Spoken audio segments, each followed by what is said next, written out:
What is up, guys? Welcome back to another cast here on Stormgate Central. This time we've got a Vanguard versus Infernal. So in the bottom left we have imjustziggy, and in the top right we have Theory, who I'm sure many of you guys will be familiar with. I've already cast a couple of games with him. Really good top Infernal player. The Vanguard player, imjustziggy, I'm actually not too familiar with him. I actually think he's a friend of Tasteless's. I've actually seen him a couple of times on Tasteless's channel, but outside of that, I'm really not all too familiar with him. So this is a ladder game here. We're going to see what Theory has in store here. He is putting out a conclave to begin with, so things have really changed quite a lot in the last patch. The old meta, I mean, it's barely old. It's kind of crazy to talk about old metas at this point, but what a lot of Infernal players were doing is they were building a conclave and then an iron vault, especially on this map, and then they were going down here to the trees with a worker making their way through the trees, building one of the buildings down here, and basically making a beeline to these speed camps here. But as you'll now notice, there are no longer 5 goats here, there are 3, and that was a direct nerf to the amount of fiends that the Infernal players were able to get out in that very early game. So what we're actually seeing now is a change to the meta in response to that, with just a single conclave going down and then straight into an expansion. This is fairly common. I've seen a lot of players doing that, in some cases even going for double conclave, but it looks like Theory here going to be playing a fairly economic macro game, not doing anything too super cheesy right off the bat. In the meanwhile, we have Ziggy here, playing it safe, getting out of barracks, and now taking 4 bobs and moseying on over to his natural to make that expansion, getting a Lancer out here on the map. He looks like he's probably gearing up to take this resource camp, which is, you know, always a good move. He can see with the dog here that Theory is going for that fairly early expansion. There isn't really any crazy aggression coming out of him. As we see the couple of gaunts there in the main, this is actually really interesting. He's left that little gap there, the Sim City there, between the conclave and the shrine, so that if there's a dog run by, you know, early upgraded dogs, or any nonsense of that kind, he can sort of keep one gaunt in the middle there that can't be attacked. I'm not sure how many dogs can attack these from the side. It's maybe just 1 or 2. So basically, those gaunts can't get surrounded. So he's definitely thinking about these kind of things. That's kind of the level of play that we're at here. Second conclave is coming down as well.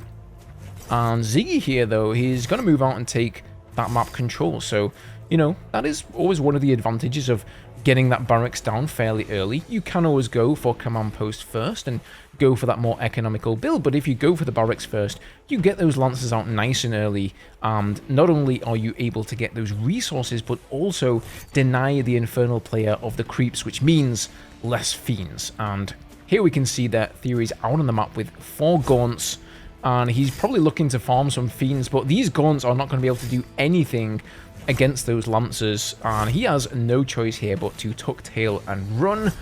The lancers, though, they're just too fast, man. I mean, there's an infest here, sure, it's doing like a little bit of tick damage, but the gaunt damage is just so low, and the trait that the lancers have that reduce all incoming shots by 3 basically means that the gaunts pretty much just tickle the lancers. So Shrine Stone coming down, and what is this? We already have a greater shrine here, so it looks like we could be getting some very early Magmadons. He may possibly be going for an early Magmadon push. We also see 5 workers on the Therium, 10 on the Luminite, and 6 on the Luminite in the natural. So generally speaking, if you're going to be going for a more brute gaunt fiend style play, you're not going to have, I don't think, so many imps on. Oh, here we go, here comes the Harbinger. Sorry, not the Harbinger, the Doombringer. It used to be called the Harbinger. But yeah, you're not going to be having too many imps on the Therium there if you're going to be going for something, you know, a little bit lighter on the tech. So probably Magmadon's coming out here soon. So the Doombringer play is pretty common. It's pretty standard these days. You get into your opponent's base, do some damage, expand behind it, and then switch tech into something else. The Doombringer was actually buffed so that I believe you can now pick up units whilst it's undeployed. So you don't necessarily need to deploy it to pick the units up. You can just deploy, get those gaunts out there, get into the worker line, get some infests off, do some damage, convert some fiends, and then get out of there. So what is he going to get done with this one? Heading straight over to the Therium. He sees the Exos though and he thinks better of it. There is a third going down here, so Theory is going to be expanding behind this. He's going to try and have a little poke at the Therium here, but Ziggy knows exactly what's happening, and he's got a couple of Exos there. Does he have any in the natural, though? He's building a bunker there, or a sentry post.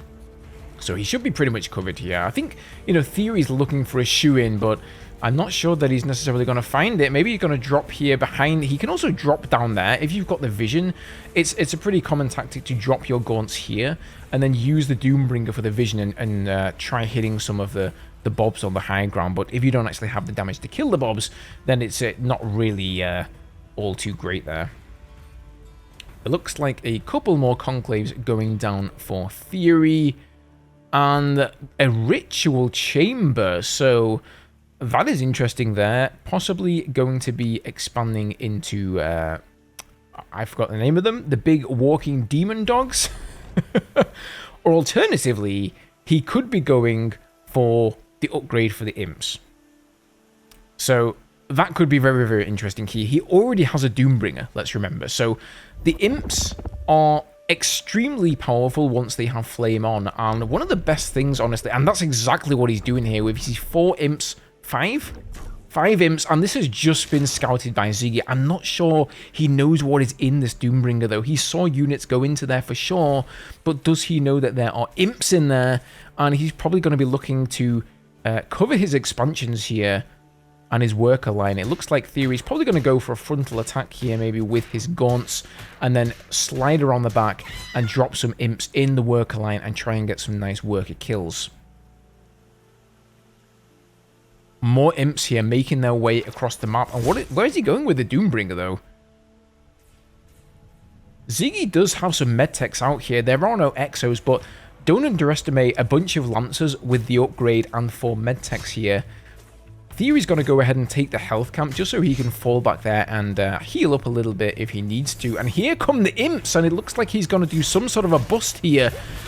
Straight onto the Lancers, and well, that is one way to take out those Lancers. And oh my god, he's coming in from the back with more. Oh, that was a nice play, dude. So he didn't even go into the worker line at all. GG here. Ziggy's left the game. That's actually a really clever play. So I assumed here that he was going to go into one of the worker lines and try and get some kills here, do some economical damage, but instead he just went into the front or around the side here, took out most of the army, got the Lancers at the front there, and then he just dropped the Doombringer, lit up his imps, and I think he ran them into most of the medtechs there. So GG, once all your units have gone down and all you have left is the odd medtech, well, they're not so great anymore. So there you go, guys. There is a nice little Baneling bust that you could use from Theory. There's going to be a lot more videos like this coming here on the channel, guys, so make sure that you are subscribed if you enjoy these kind of casts. Thank you guys so much for the support as always, but otherwise, have a great day, and I'll see you guys in the next video.